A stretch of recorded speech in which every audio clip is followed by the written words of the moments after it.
You already know your stuff is tomorrow. I don't need to remind you of that, right? We have 2 days of straight doing your preview, so we're not gonna do that today. We're gonna move on and talk about operations with radical expressions. All right? So I gave these two as a way to like warm you up real quick. Okay? So if I have the 4th root of 64 x to the 8 y to the 20, based on what we've learned, what do you think that's gonna give you? 4x to the second, y to the fifth. It's not 4. This is 2 here. So it'll be what? 2x second y. 2x to the 2x 2 y 5. y5, right? 2x to the 4, and then no, 2x to the 2, y5. And then here, square root of 25x to the 10. So what do you think I get? 5x to the what? To the fifth. And then what else? Is that it? That's it. Oh, and then because it's a absolute value. The absolute value because we have an odd number, right? Should we also put So, one y? excuse me, This is about the y up there. The y should have absolute value too. the y? Oh yes, that was yeah, the y should also have absolute value. Good call. The y should also have absolute value, right? So now, as you can see, for the most part with this, the first section of things that we did, every single one of those numbers, like it was, you could actually divide. Like here we did 10 divided by 2, we got 5, right? Here, 4th root of x to the 8, we just did 8 divided by 4, we got 2. So it was always working out for us because we always got like numbers that would divide into the exponent or the index. But now we have a different thing here. Now I have square root of 32x to the 8, right? And now I know for a fact that this is called, we're going to be talking about using the product property to simplify, right? So now I have square root of 32x to the 8. So what do you think is going to happen here? 32 is not a perfect square. So how does that change this whole entire operation here? Do you split up the square? We're going to split them up, right? We're going to split them up, or, I mean, we don't necessarily have to split them up, but we can do that, right? So if I have 32, I'm going to try to break down 32 into a number that can give me a perfect square, right? So 16, right? So I have 2 and 16. So I'm going to rewrite this as 16, right, times 2 times x to the 8, right? So this is 16 times 2 times x to the 8. So here now I can solve this because now I do have a perfect square and I do have like 2. I also have a monomial that can be broken down. Yes, sir.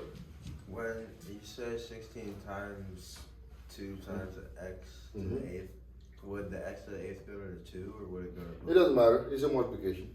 Alright. So it doesn't matter where it goes, right? Because I'm multiplying. Multiplication is what? Commutative. You can switch the position. It doesn't hurt you, right? So we know that 32 is 16 multiplied by 2. So now I can find what square root of 16? 4, right? So I'm start with a 4. I'll start with the one that I know I can work on. What about x to the 8? X to the 4th. X to the 4. Now, what do I do with the 2? That cannot be moved, right? So I have to keep it under the radical, right? So that gives me 4x to the 4 square root of 2. So your job is to be able to recognize which of those monomials can be broken down. And if they cannot be broken down, you have to split them in a way that you can get to a result just like this, all right? Now, it's easier when you just have square root. Now what do we have here? Now we have the 4th root of 16x to the 24 and then y to the 13, right? Not only do I have numbers, I also have like variables that are broken down. And in this case here, 13 is not an even number. Right? Don't sit like that anymore. Like just sit regularly, because this causes a disruption. So going forward, I don't want you to sit like that again. Only on that wall, because that's not the first time. You fell. Right? So here we're gonna break down the 16, right? I know that what's the 4th root of 16? 2, right? 2, because 2 times 2 times 2. Actually, this one was wrong here. This should have been 4. I just caught that. I said 4. I did Yeah. say 4 too. Good, good. None of us like you. Right? So, But you can't break up the 13, right? I can break down 13, but I can do something here, right? Wait, what that So now here, right, here's what happened. 2x We have fourth root of 16. We know that this is gonna be, actually I'm gonna rewrite this, right? I'm gonna rewrite it first before I even solve it. So let's rewrite this to kind of like make it easy for ourselves. We break down 16. If I break down 16 is 4 and 4, right? And then 4 is 2 and 2, 2 and 2. So I can write 16 as 2 to the power of 4. I won't forget to put my 4 here in my index, right? And now I know x is 24, I know that 4 goes into 24, so I don't need to do anything to it. Okay, I'm not gonna do anything to it. So I'm gonna leave it alone as 24. Now, 13 I'm gonna break down, right? Because I know 13 can be broken down as what? Y to the 12 times y. Because I know that 4 goes into 12. So I wanna break it down in such a way that it'll be easy to simplify. So now this is gonna be y12 times y, right? Y because it's y to the 1, okay? So now we have an expression that can be simplified. Are you following? We good? But it's 16 is a perfect square, so why wouldn't you just? I'm gonna get to that. I'm getting to that. I'm just going baby steps. I don't want to rush it. It's because there's a number 4 on the side, so you're not finding the square. You have to find Find the fourth root, right? But I'm going step by step again. I broke down this because I want to match up the exponent, the index of the exponent, so I can simplify them. Okay? Does that make sense? Not really. Okay, so where did I lose you? Why do we have to add the 4 on the 2? What do we have to 44 and the 2? Here, Yeah, why do we have? I just broke down 16 to 2 to the power of 4, right? So that way I know that the fourth root of 16 is 2. But to make it understandable, I want to break it down to show you why this is actually 2, right? Because we do what? 4 divided by what? 4, which is 1, which is 2, right? So that's how we got what we got. But I want to show you the simple steps so you can see it, right? So now, I'm going to bring it down here. So now I have the fourth root of 2 to the 4 times x to the 24 times y to the 12 and then y. So I'm going to start taking out things that are can be simplified, right? So what's the fourth root of 2 to the 4? 2, right? That's going to be 2. What's the fourth root of x to the 24? X to the 6. X to the 6. And what's the fourth root of y to the 12? Y cubed. Y cubed. And And I'm going to have the absolute value, right? And then the only one that's left inside is what? square root of y. Fourth root of y, right? So that will still be left inside of it, right?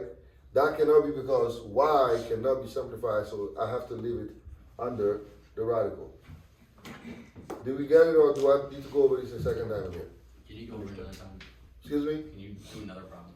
Yeah, I have another problem here, right? So let's say we have this one. We have 12, right? Square root of 12x to the 6, and then y cubed. So what am I going to do here? This is a square root, so this is a lot easier to work with, right?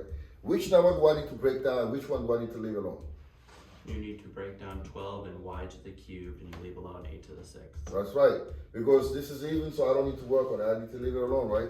But I'll break down 12.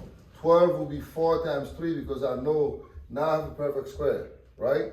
So I'm going to rewrite this as 4, right, times 3 times x to the 6, and I'm going to break down y cubed into y squared times y.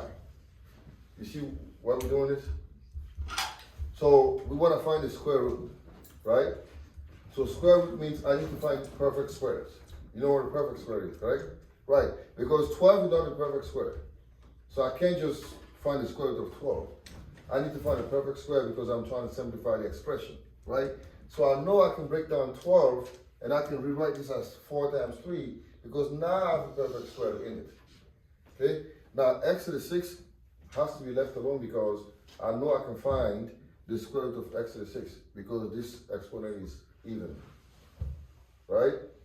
And then y to the 3rd power, that also is not an even number, so I need to break it down into y squared times y. Okay?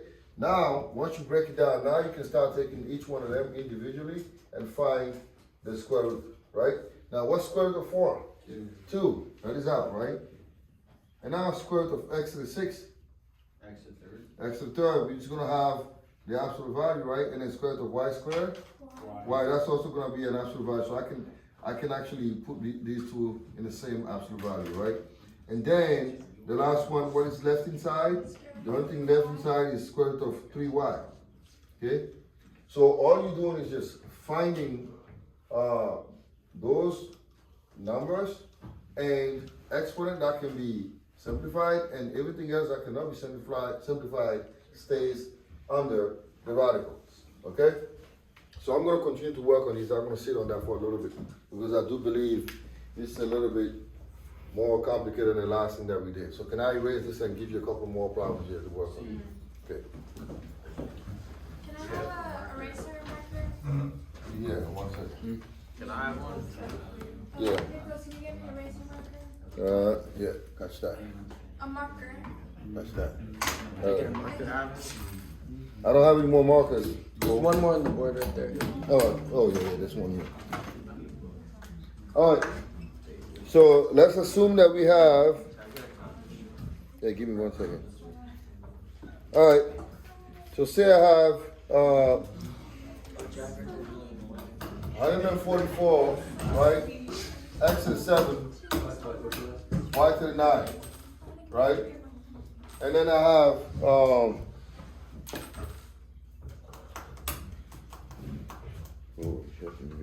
huge numbers here. You're not even Problem close. number 1.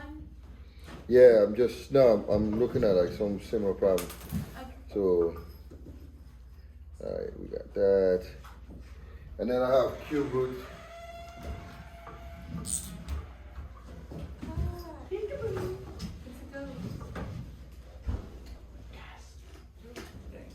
All right, so I have these two here, right? I have square root of 144 x to the 7 and then y to the 9. How do you think we're gonna work on this?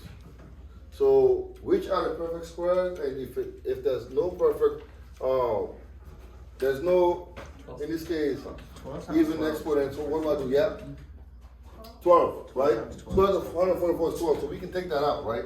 But we can go step by step. We need to still break down x to the 7. How are we gonna break that down? You do x to the 6 times x. X to the 6 times x, that's excellent. Yeah. And then what else? Y to the 8th times 9. All right, that's also good. Y to the 8 times y. And now what do we have? If I was to find the square root. 12. 12. X to 6. X to the X to the 6. Oh, 3, yeah. 3. Absolute Absolute value. And then And then y to the 4th. y to the 4th. Okay. No absolute value here needed. You have x and y under a thing. That's it. X and y under, right? So all you're doing is just simplifying that. Okay. Now what about that here? So what do we do here? So now I have 36. Yeah. Sorry, where did x to the 3rd come from? Square root of x to the 6. Remember, when we say square root, we say that there's an imaginary one here. 2, right? So this is by powers of 2. So the index is 2. So this is why we got x to the 3rd, right? Okay, now we have cubic root of 36x to the 5, y to the 4. Can I do anything to the 36? Well, if you split it into 12 and 3. 12 and 3? It still won't help, right? No, 9 and 4, yeah. 9 and 4, that still won't do anything, right? 3 and 3. 3 and 3 will be 3 times 3. So I have to leave the 36 alone because there's no number here that's going to give me a cube root, right? No cube roots for it. No cube root for it, so I'll leave that alone. So she could be misleading sometimes. So 36, but then I could work on x to the 5, break it down into what? 3 and 2, right? Because I'm looking at the cubic root here. And then x, y to the 4 will be y to the 3 and y, right?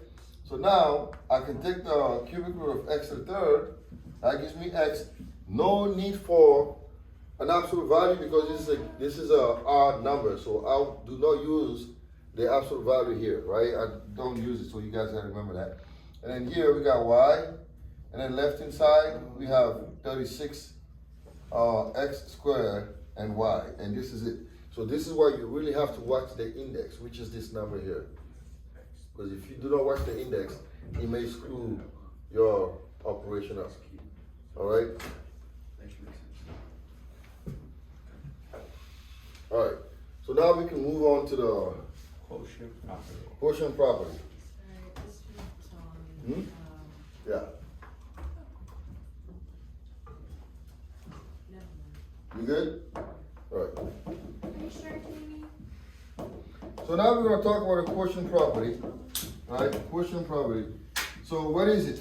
So it basically tells us that if I have a big radical covering two monomials that are being divided, then I can split them into two. Right? So basically, the nth root of x over y is the same as me saying the nth root of x over the nth root of y. Example, if I have cube root of 27x cubed over 8, that means this is the cube root of 27x cubed over the cube root of 8 by itself. You can split them into two, right?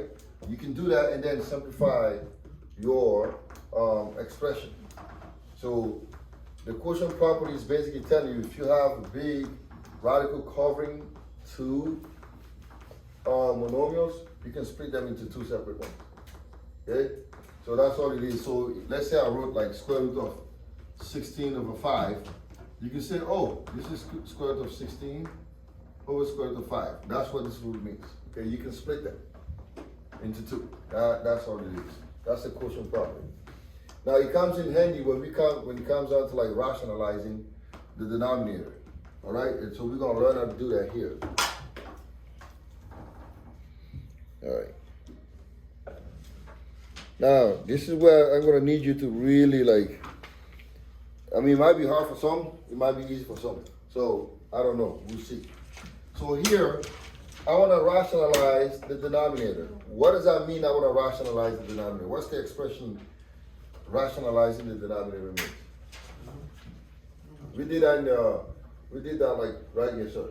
Means making the denominator not have the square root in it. That's right. Right. That means we want to get rid of the square root symbol in the denominator. When you hear the word rationalize some things, that means you want to get rid of the square root, right? But before I do that, I need to apply the quotient property, right? So this is the square root here is covering both the x to the 6 and the y to the 7. So now I'm going to split them into x to the 6 like this, and then y to the 7. And then I'm going to try to rationalize this, right? So first, before I even rationalize it, can I simplify the top? Yeah. So what's that going to give me? Cube. Absolute value, right? Because it's a square root. This is and then you have an odd number here. And then now we have to work on y to the 7. Now watch this here. This is y to the 7, right? So what do I need to do to rationalize this? I want to get rid of the radical. So what can I do here? Yeah. Multiply by what is your square root of y? Square root of y. Why is the square root of y and nothing else? Because this is y to the 7. If this turns into an 8, can I simplify it? Right? So that means I can do that. So I'm going to multiply this by what? Square root of y and then square root of y. Because when I do something in the denominator, I have to repeat it in the numerator. You can't do it for one and then ignore the other. It has to be done because we are trying to rationalize this. Right? We are trying to rationalize means we are trying to get rid of the radical. But to get rid of this radical, all I have to do is add one more y to it. Because if I have y to the 8, now it's an even number. I can take the square root of that even number. That's going to give me y to the 4. Right? That's the whole goal, is to rationalize the denominator. We are not rationalizing the numerator, but the denominator. Right? So that means now we're going to have absolute value of x cubed, square root of y, over square root of y to the 8. And now we can simplify this.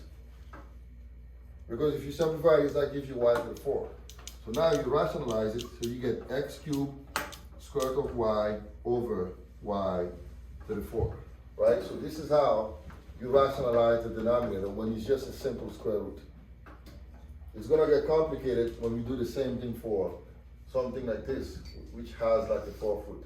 So let's work on that. Okay, we're going to do a couple of those. The principle is the same. It's not hard, it's the same principle. I'm going to give you some little ones to start with, and then we're going to work on the bigger ones. So let's say I have square root of 5 over, Is that? let's say,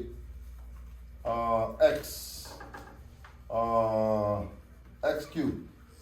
And I want you to rationalize the denominator. How are you gonna do that? Yeah, First you split them up. okay, Square root of 5, square root of x cubed, okay. And then what? and then you times it by square root of x, both numerator and denominator. Okay, why is this not squared? Why is it square root of x and not square root of x squared? Because, You're trying to get to 2. 2, Yeah. right? We want to get this 3 and 1 is 4, all right? So now we have square root of 5x here, right? And then under here, what are we gonna get? square root of X to the 2, two which is, or well, 4 is still under the radical. And then when you simplify it, it gives you what? Why is it square root X? of X 5 squared. x. Right? Wait. Oh, this is 2, this is 3. Oh, yeah. Oh, okay. Yeah, this is 3, right? Now let's stretch it a little bit. Now what if I had, Wait, Yeah. isn't X? Oh wait, no, it's never mind. I figured it out. so what if I had, like this? Now y to the 6 over x to the, x to the 2, right? And I want to rationalize the denominator. What do I do here? Nah, what do I do? Actually, I'm trying to make it a little harder than that. That's too easy. Oh, So let's say we have x. just X. Yeah, x to the 7, right? X to the 7, and I want to rationalize the denominator. So what am I going to do here? First split them. Split them, all right? What do we get? We get Y, or X, y to cube the root 6, to the Y over the 6. and then cube root of. over the cube root of X to the 7. Now, how do I rationalize this here?